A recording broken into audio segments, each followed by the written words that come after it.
The first thing I heard after my husband's funeral wasn't condolences, wasn't sympathy. It was my daughter-in-law's voice, sharp as glass. "You're not on the $85 million trust," she said, standing in the doorway with her arms crossed. "So don't start imagining you have a say in anything anymore." She delivered it like she was flicking ash off a cigarette, careless, casual, but meant to burn. I sat there in the living room, still in my black dress from the burial, the faint smell of roses clinging to me from the graveside flowers. My hands rested on the armrest of the old chair my husband and I bought together more than 40 years ago. It was mine, or at least it felt like it was, until my son's wife leaned over and stuck a neon orange sticker to the side of it, right in front of me. "This one's for the movers," she added, as if I were invisible. My son, my only son, didn't say a word. He stood behind her, jaw tight, eyes fixed anywhere but on me. I wanted to believe that maybe he was just too tired, too broken by grief to step in. But the truth was heavy in my chest. He let her speak for him now. Dinner that evening was another reminder. The table, once mine to set, was crowded with their friends and her family. I was given the seat at the very end, next to the doorway, while she sat at the head. When the food came out, I was served last. Cold potatoes, barely a sliver of meat, as if feeding me were an afterthought. Every bite I took tasted of ash. They talked over me, around me, as if I wasn't sitting there. The conversation was all about what they'd do with the trust money, how they'd renovate, how they'd travel. My daughter-in-law laughed and said, "We'll finally make this place livable." She kept it like a museum. Her friends nodded in agreement. My son even smiled. I folded my napkin slowly, pressing it between my fingers so tightly that the veins in my hand showed blue. I said nothing, because if there's one thing I've learned in 70 years, it's that silence cuts deeper than any retort. When the meal ended, I tried to rise from the table, but my chair scraped against the floor. Too loud, too noticeable.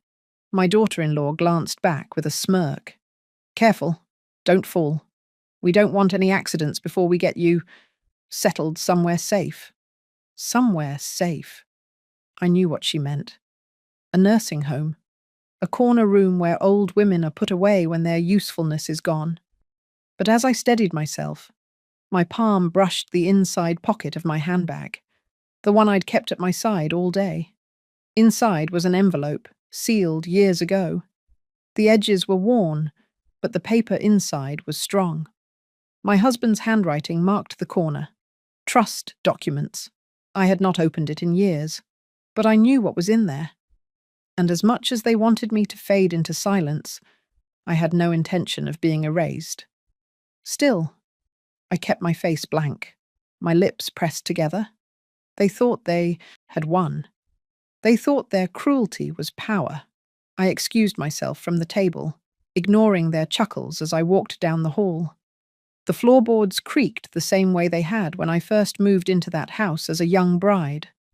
Back then, I thought every creak meant history, roots, permanence. Now it sounded like betrayal echoing through the wood.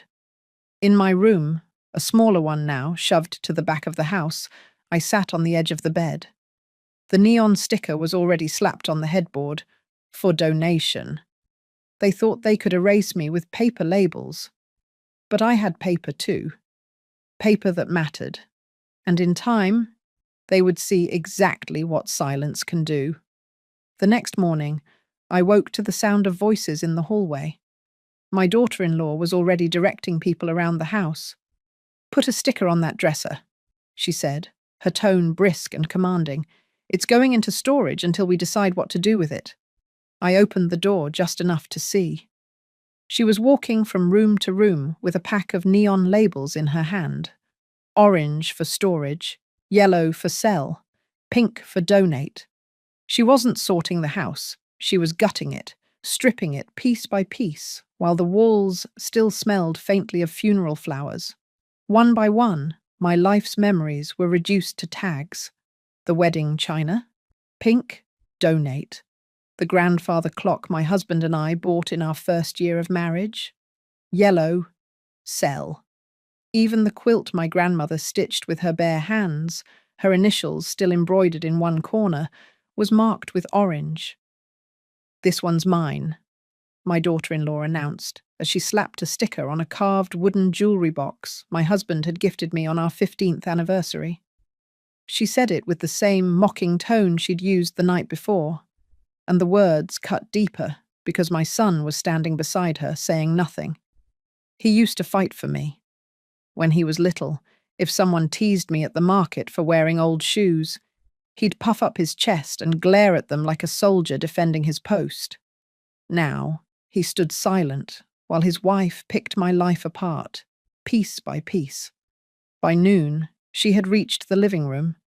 She dragged my favorite armchair, the one where I nursed my son through fevers, where I read him bedtime stories, into the center of the floor and plastered a pink sticker across the back.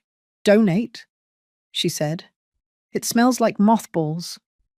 Her friends laughed. One of them muttered, "You can always buy something new once the trust comes through." I felt something inside me tighten, a knot pulling itself into place. That evening, I found my bedroom had changed again. The larger bed I'd shared with my husband was gone. In its place was a narrow cot, pushed against the wall. My dresser was emptied.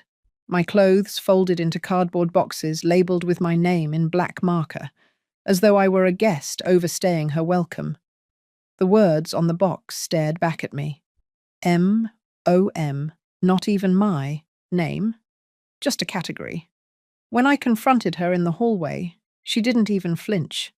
"We're making space," she said, her smile sharp. "Besides, you'll only be here a little longer. It's better to get things ready." Her voice carried the same message every action had spelled out since the funeral. "You don't belong here anymore."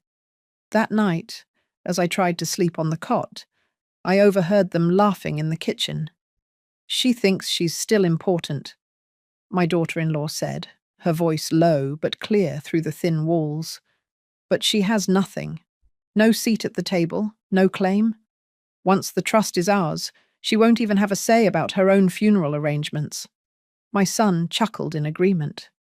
I turned to the wall, pressing my hand against the wood as though I could stop the sound from seeping through. But it wasn't the words that broke me. It was the absence of his defense.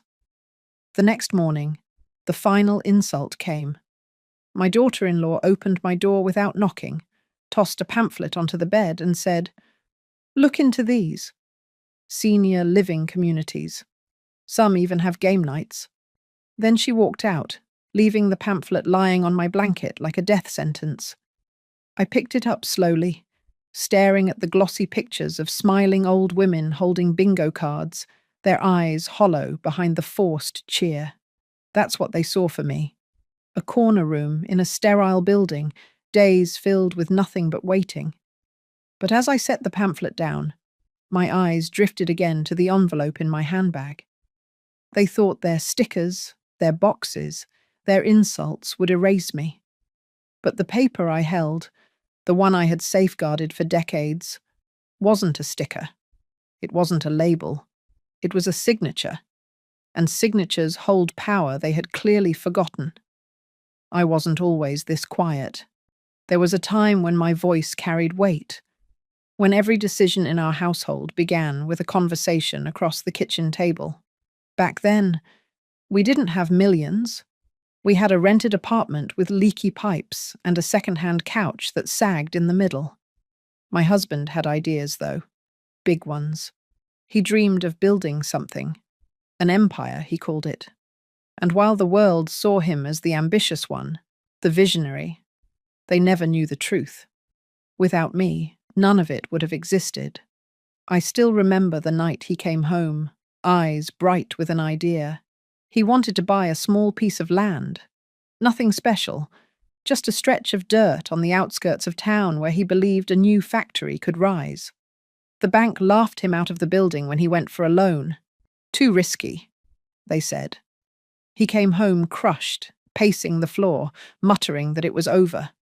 That was when I reached into the drawer of our nightstand and pulled out the deed to the small property I had inherited from my parents.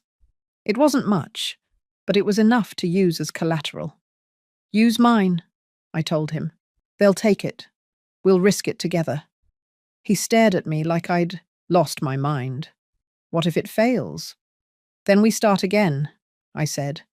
"But we'll fail together, not apart." The bank didn't laugh the second time. They approved the loan. And that land? It became the cornerstone of what grew into an $85 million fortune. People forget those things. My son doesn't remember the nights I stayed up sewing clothes for neighbors to earn extra money while his father poured every dime into machinery. He doesn't remember me taking in laundry so we could pay the mortgage when the first quarter nearly bankrupted us. But I remember. I remember every blister, every sleepless night, every meal stretched thin so our boy would never go hungry. And when the business finally found its footing, I was there drafting the first trust documents with our lawyer. My husband and I sat across the polished desk, and I listened carefully as the lawyer explained how to protect assets, how to ensure stability for the future. "Someone needs to be the settler," the lawyer said, "the one whose authority remains absolute. Without that role, this trust could be manipulated, altered, even dissolved by others." My husband looked at me. I looked back at him. "She should be," he said, pointing to me. "This empire began with her sacrifice. If anyone deserves to hold the foundation, it's her." I didn't protest. I signed where the lawyer pointed. The ink dried quickly on the page, but I didn't realize then how much power that single signature carried. Years passed. The empire grew. The trust swelled.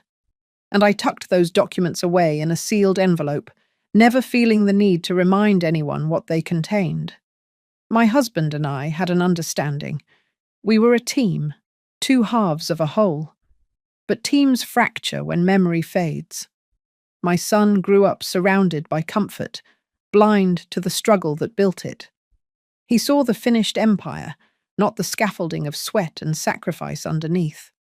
To him, the money was an inheritance, his by right. To his wife, it was a prize to be claimed, a throne to be sat upon. Neither of them knew the ink on those papers still bore my name. Sometimes I wish I had told him when he was younger. Sometimes I think, if he had known, he might have respected me more, listened more. But silence felt like dignity. I didn't want to boast, didn't want to remind the world of my sacrifices. Now, that silence had been mistaken for weakness. But soon, very soon, the truth would resurface. And when it did, the empire my daughter-in-law thought she controlled would shift beneath her feet. Because the settler wasn't my husband, the settler was me. The day after my daughter-in-law slid that pamphlet across my bed, I walked to the bank. Not with anger in my stride, anger wastes energy, but with the steadiness of someone who has already decided what must be done. I wore a plain navy coat, one my husband used to tease me for keeping so long. "You'll be buried in that thing," he'd laugh. "Maybe I will," I thought as I buttoned it that morning, "but at least I'll be buried standing tall." The bank's marble lobby smelled of polished wood and faint disinfectant. I approached the counter and quietly asked to see an old acquaintance. Mr. Rosen, a lawyer who had handled the trust documents decades ago.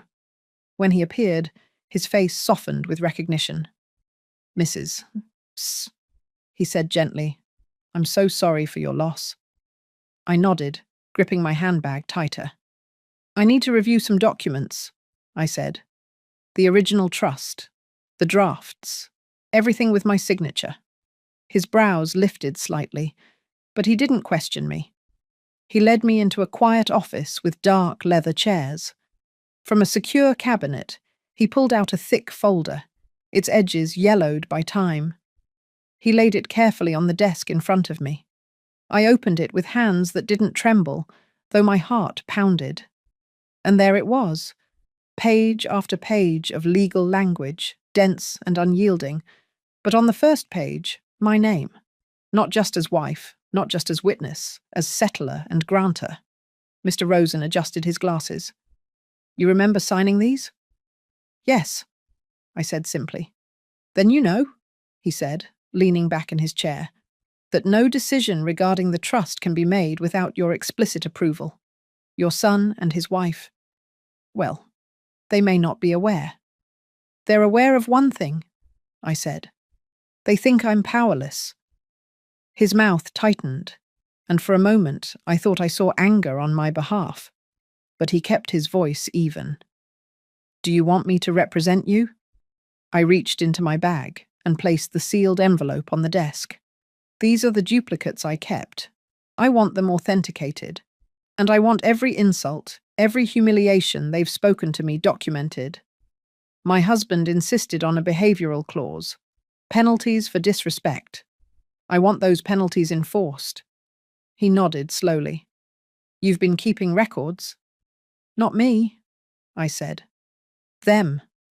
I pulled out my phone. Dozens of voicemails. Screenshots of messages forwarded by distant relatives. Even the pamphlet she tossed at me. Proof, line after line, that I had been belittled, mocked, diminished. My husband always knew people showed their truest selves when they thought no one was watching. That was why he added the clause. Disrespect toward the settler results in deductions from distribution. Mr. Rosen read aloud from the file. Ironclad. I almost smiled. Almost. We spent hours that day in that quiet office, scanning, signing, preparing. By the time I left, the weight on my shoulders hadn't lifted, but it had shifted. I carried something heavier now. Power. Outside, the sky had turned grey, heavy with the promise of rain. I pulled my coat tighter, the wind tugging at the edges. In the reflection of the bank's glass doors, I saw myself, not the fragile old woman my daughter-in-law imagined, but someone steadier, rooted. At home, their cruelty hadn't paused. Stickers multiplied on my belongings, as though I were already gone. I walked past my son in the hallway, and he barely looked at me. My daughter-in-law, though, couldn't resist. She stopped, held up her phone, and snapped a picture of me sitting in the living room. Gotta document our progress, she said, laughing. I stayed quiet. If only she knew what real documentation looked like. That night, as I lay on the cot in my stripped-down room, I tucked the authenticated copies beneath my pillow. Paper doesn't weep. Paper doesn't betray. Paper holds. And soon, those pages would speak louder than I ever could. The letter arrived on a Monday morning, thick cream paper with the trustee's seal pressed into the flap. My son's wife carried it into the kitchen like it was her personal victory. Trustee meeting, she announced, waving it in the air. Finally, time to make some decisions. I sipped my tea and said nothing. She dropped the envelope on the table in front of me, smirking. Don't worry, you don't have to come, she said. It's not like you're on the trust, but I guess you can sit in the corner if you want to watch how real business is handled. She walked away, humming, as if she had already won. 3 days later, I found myself in the grand conference room of the bank's downtown branch. The walls were panelled in dark mahogany, and long windows overlooked the city. A chandelier glowed above the table, its light catching in the polished surface until it gleamed like still water. Around the table sat my son, his wife, 2 of her brothers, who had suddenly decided they were advisors, and 3 trustees in dark suits. At the head sat Mr. Whitman, the banker tasked with overseeing the trust. His silver hair was combed neatly, his glasses perched low on his nose. Papers were stacked before him, and his expression carried the calm patience of a man used to managing egos. I took a seat near the corner, away from the center. My daughter-in-law noticed and chuckled, whispering to my son loud enough for me to hear. See? She knows she doesn't belong here. He didn't correct her. The meeting began with Whitman reviewing the trust's assets, real estate, investments, company shares. $85 million, spoken in the measured cadence of numbers that carried no emotion for him, but seemed to pulse with greed for everyone else. My daughter-in-law leaned forward eagerly. We'll want to start renovations on the estate immediately. Modernize everything. Tear down those awful cabinets. And of course, allocate funds for a vacation home. My parents have their eye on Lake Tahoe. Whitman lifted his head slightly. All decisions must be approved by the appropriate parties. Appropriate parties? She repeated, laughing. We're the only ones who matter. Her eyes flicked toward me. Doesn't count. My son cleared his throat, trying to sound authoritative. Yes, my wife is. Right. We'll be moving forward with renovations, liquidating some stocks to fund new ventures, and arranging monthly stipends. There's no reason to delay. He said it so smoothly, so confidently, as though I were a shadow, an afterthought. Whitman held up a hand, halting his speech. Before we continue with any proposals, we must first review the provisions and confirm signatures. My daughter-in-law smirked, folding her hands together. Oh, go ahead. Show her. Maybe it'll finally sink in. Her friends, those brothers of hers, snickered under their breath. The banker slid a thick folder onto the table. He flipped it open with practiced care, adjusting his glasses as his finger traced down the first page. I watched my son lean back in his chair, confidence radiating off him. He thought this was the moment I would be erased in black ink, that my name would appear nowhere, that his wife's words would be proven right in front of me, in front of strangers. But I had sat across that desk with my husband all those years ago. I knew exactly what was in those papers. The tension in the room thickened. My daughter-in-law reached for her phone under the table, already preparing a message, no doubt planning to announce her victory before the meeting even ended. Mr. Whitman cleared his throat. Now, he said, before we proceed, it must be noted that all decisions require the explicit approval of the settler. The room went silent. My son frowned. His wife tilted her head in confusion. And then Whitman lifted his gaze from the paper and looked directly at me. Mrs., he said, that would be you. The sound of my daughter-in-law's phone clattering onto the table was louder than the chandelier's crystals trembling above us. The words seemed to hang in the air, suspended between the chandelier's light and the polished wood of the table. All decisions require the explicit approval of the settler. Mrs., that would be you. For a moment, nobody moved. The ticking of the banker's gold wristwatch sounded like a hammer striking steel in the silence. My son blinked at Whitman, his mouth opening, closing, then opening again like a man who had forgotten how to breathe. My mother? He stammered. That's not possible. My father, he created the trust. Everyone knows that.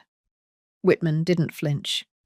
He adjusted his glasses and tapped the page with a neat, manicured finger. Your father executed the documents, yes. But the trust settler, the originator, the one whose approval is indispensable, was, and remains, your mother. Her signature here is definitive.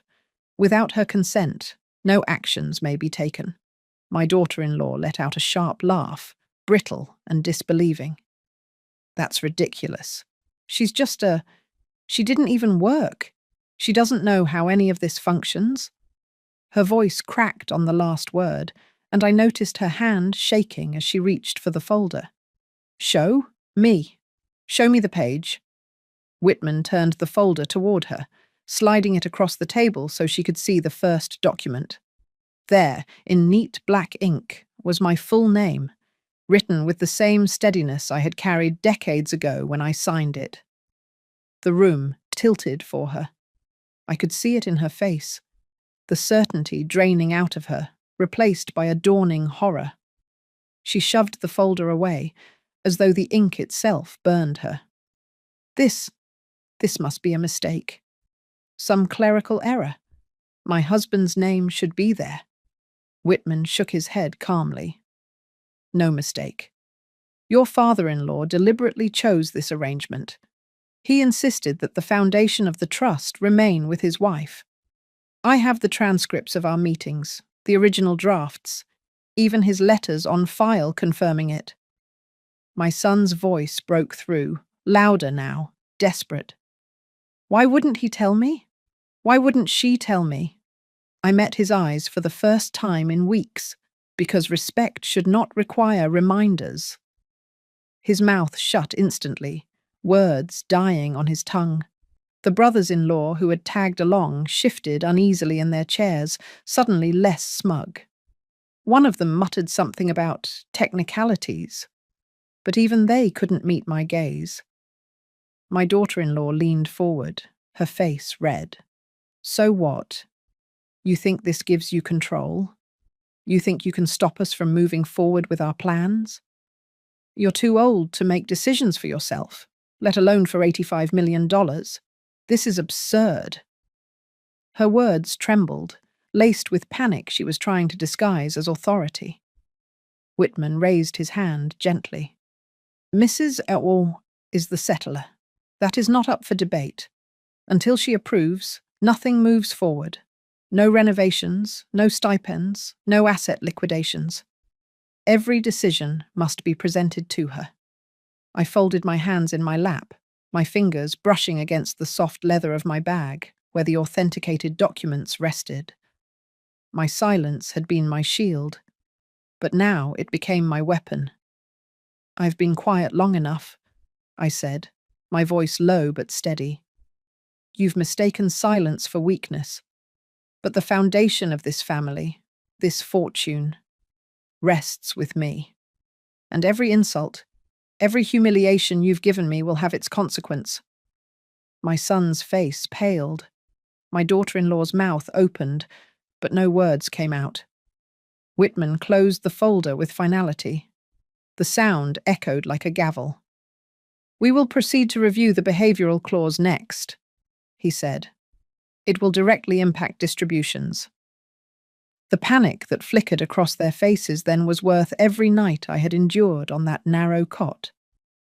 For the first time in weeks, I sat back in my chair, straightened my spine, and allowed myself the smallest of smiles. They thought the meeting would erase me. Instead, it had revealed me. Mr. Whitman reopened the folder, pulling out a thinner set of papers this time. His calm voice carried through the room, unshaken by the tension simmering. At the table, your late father included a behavioral clause, he said. He believed respect for the settler should be absolute. Any act of humiliation, insult, or mistreatment would result in deductions from the beneficiary's share. The air shifted. My son sat up straighter. His wife froze mid-gesture, and her brothers exchanged confused glances. That's absurd, my daughter-in-law snapped, her voice sharp and brittle. What does that even mean? Families argue. People say things. You can't put a price tag on words. You can, Whitman replied evenly. In this trust, you can. He lifted a page, reading aloud. Any recorded or verified instance of disrespect toward the settler shall result in a reduction of $1 million from the violator's distribution. The silence that followed was broken only by the sound of my son swallowing hard.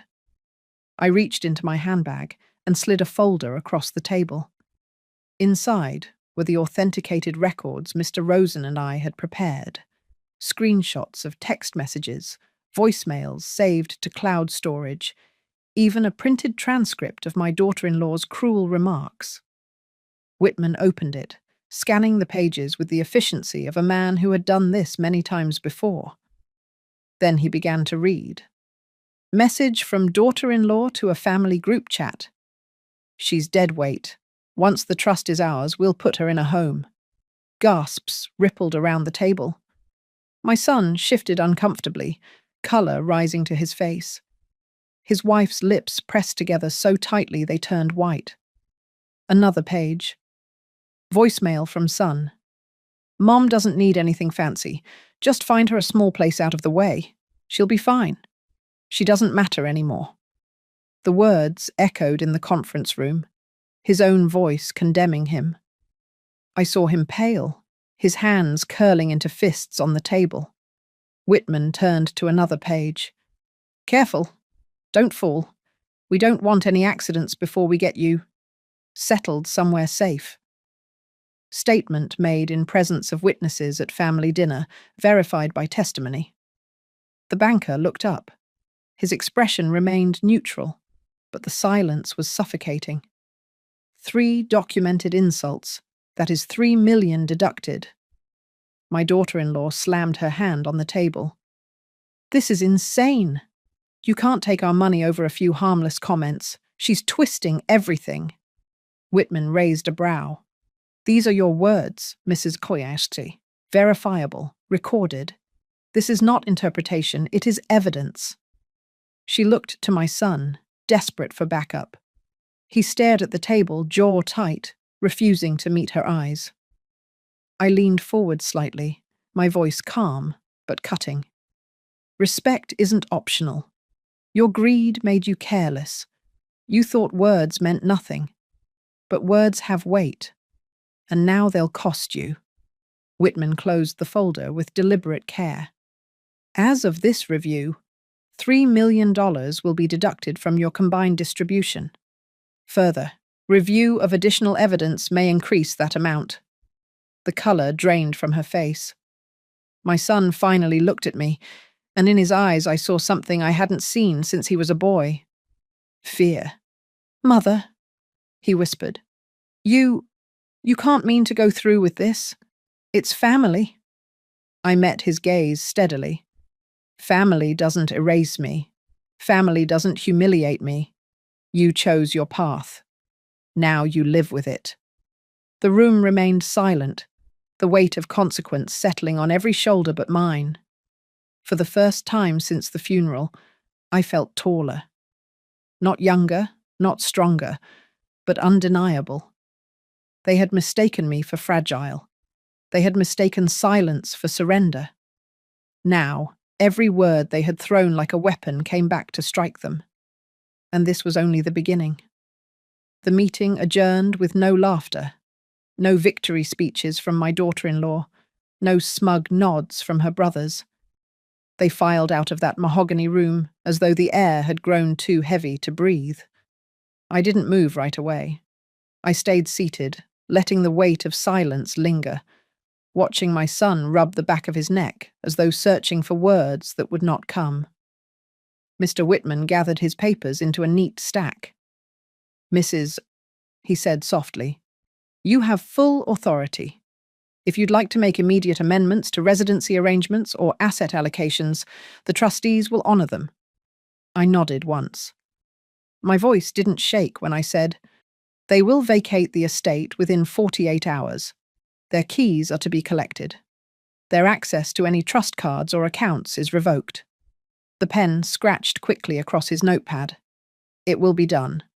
When I finally rose, my daughter-in-law was waiting in the hallway, pacing like a cornered animal. Her face was flushed red, her eyes wide. You can't do this, she hissed. We have a life here. Our friends know this house. This estate. It belongs to us. I met her fury with calm.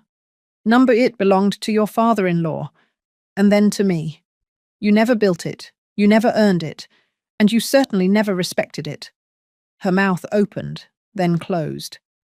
Rage without a weapon is just noise. 2 days later, a moving truck pulled into the driveway. I watched from the upstairs window as boxes were carried out. boxes they had filled with my belongings only weeks earlier. Now it was their turn. I walked through the house slowly as they packed. The neon stickers were still plastered across furniture and cabinets, a carnival of greed in every corner. One by one, I peeled them off. The sound of tearing paper was strangely satisfying, like undoing curses. Each sticker went into the trash, a testament to their arrogance crumpled into nothing. My son tried to reason with me once, pulling me aside near the staircase. His face looked older than I remembered, tired in a way that came not from grief, but from defeat. "Mom," he said quietly, "we didn't mean it wasn't supposed to go this far. Melissa she got carried away. Don't take it all from us." I searched his eyes, hoping for a glimmer of the boy who once defended me at the market, the boy who believed I could do no wrong.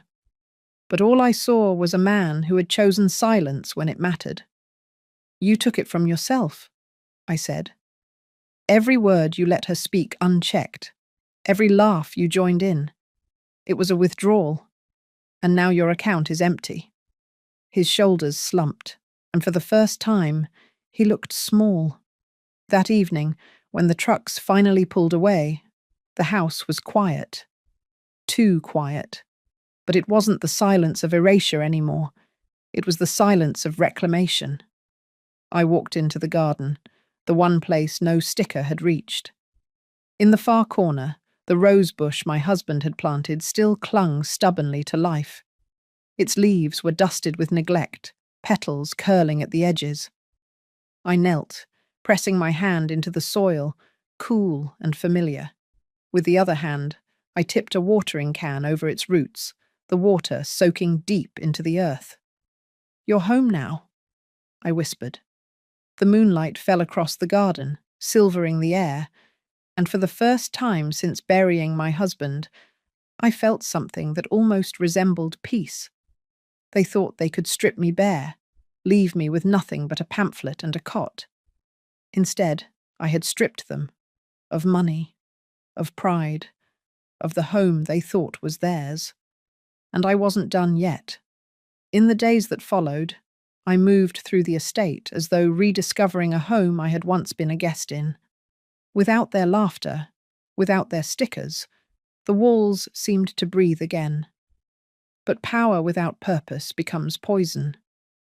My husband used to tell me that. So instead of sitting in victory, I began planning what to do with what they thought they had stolen. The first decision came easily. I would honor the sacrifices that built the fortune, not the greed that tried to consume it. I visited Mr. Rosen again, sitting across from him with a small notebook filled with ideas. "A portion of the trust," I told him, "goes to scholarships, not for the wealthy or the privileged, for the children of widows, for the ones who, like me, were told to make do with scraps while others built their dreams." He nodded, jotting it down. "Another portion," I continued, "goes to a foundation for elderly independence. Not nursing homes, not places to lock people away, but programs that let them live with dignity, in their own homes, with their own choices." He smiled at that.